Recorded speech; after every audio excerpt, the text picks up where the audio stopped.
कौन कौन से? सबसे पहले मैं कोटक की बात करूंगा।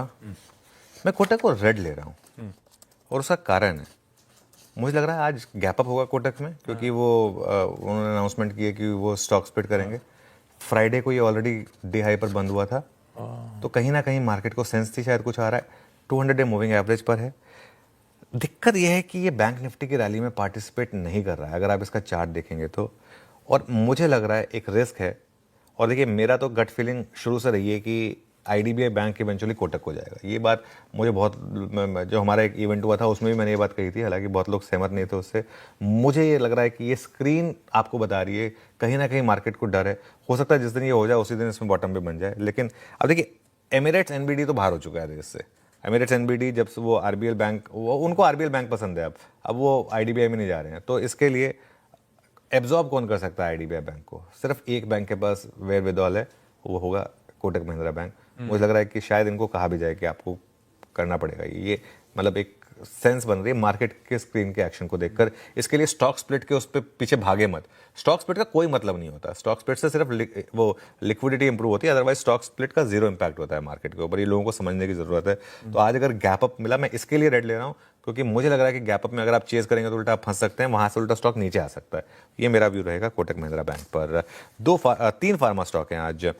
पहला ग्लेनमार्क को मैं रेड ले रहा हूँ। ये बहुत बोल्ड कॉल है मेरी, क्योंकि नंबर्स बहुत अच्छे लगेंगे आपको on the face of it, लेकिन मैं इसको रेड ले रहा हूँ क्योंकि मुझे ऐसा लग रहा है कि ग्लेनमार्क में जो बड़ी रैली होनी थी वो पहली हो चुकी है। आप ग्लेनमार्क का 6 महीने का चार्ट देखिए, जिस दिन से उन्होंने वो बड़ी डील अनाउंस करी है उस दिन के बाद से स्टॉक मतलब चला नहीं है। वो 2200 तक, 2285 तक गया था, उसके बाद से ये नीचे ही आ रहा है। और ये नंबर जो है ना, इस डील की वजह से, वो एफवी डील जो है ना, उसकी वजह से 3670 करोड़ की एक वन टाइम इनकम है, वो उन्होंने पूरी इस क्वार्टर में फैक्टर इन कर ली है। अगर उसको ना जोड़ें तो 2380 करोड़ का एडजस्टेड रेवेन्यू है। और अगर उसको ना जोड़ें, हालांकि ये बात भी होती है कि क्यों ना जोड़ें, है तो इंपॉर्टेंट डील, लेकिन वो सारा एक ही क्वार्टर में अनाउंस हो गया है। अगर उसको हटा दें तो एडजस्टेड नेट लॉस है करीब करीब 900 करोड़ का। इस वजह से इसको मैंने रेड में लिया है। डॉक्टर रेड्डीज को ग्रीन में लिया है। डॉक्टर रेड्डीज का एक बहुत बड़ा प्लांट है श्रीकाकुलम का, उनको क्लीन चिट मिली है यूएस एफडीए से, जीरो ऑब्जर्वेशन। 10 से 14 नवंबर के बीच में ये जांच हुई थी, तो इस वजह से। और वैसे फार्मा स्टॉक्स मेरे रेडार पर हैं ही, आपको पता ही है, मैं काफ़ी समय से फार्मा स्टॉक्स को पॉजिटिव व्यू लेकर चल रहा हूँ। उसी तर्ज पर लुपिन की भी जो नागपुर यूनिट है, उसको वहाँ भी 10 से 14 को जांच हुई। लग रहा है एक ही पैनल आया था, दोनों जगह जांच करके चला गया। और मूड भी ठीक था। मूड भी अच्छा था, दोनों को क्लीन चिट देके चले गए। तो इसके लिए ये दोनों। इसके बाद मैं आता हूँ 2 स्टॉक्स पर जिसमें मैं थोड़ा कंफ्यूज हूँ। टाटा मोटर्स को मैंने न्यूट्रल लिया है, वैसे रेड है, बट न्यूट्रल मैंने इसलिए लिया है क्योंकि हमें पता है कि टाटा मोटर्स की दिक्कत है। उनकी वो जो आपको याद हो, वो स्टॉक गिरा ही नहीं था। अब इतने खराब नंबर आ रहे हैं, आपने हेडलाइन में कहा कि अगला क्वार्टर भी खराब रह सकता है इसको। लेकिन मेरा ये मानना है कि गैप डाउन में शॉर्ट मत करें इसमें, क्योंकि मार्केट को पता है जेएलआर की दिक्कतें, और लोअर लेवल से रिकवरी पॉसिबल है, हो सकता है ना आए, लेकिन मैं मतलब लोअर लेवल पे शॉर्ट करने का मेरा मतलब वो मन नहीं मानता कहने का कि आप यहाँ पे शॉर्ट करें। वो साइबर अटैक का जो इम्पैक्ट है वो Q2 में रहा, Q3 में भी और बढ़ेगा वो, लेकिन कंपनी की कमेंट्री पॉजिटिव है बिजनेस को लेकर, तो इस वजह से मैंने न्यूट्रल रखा है।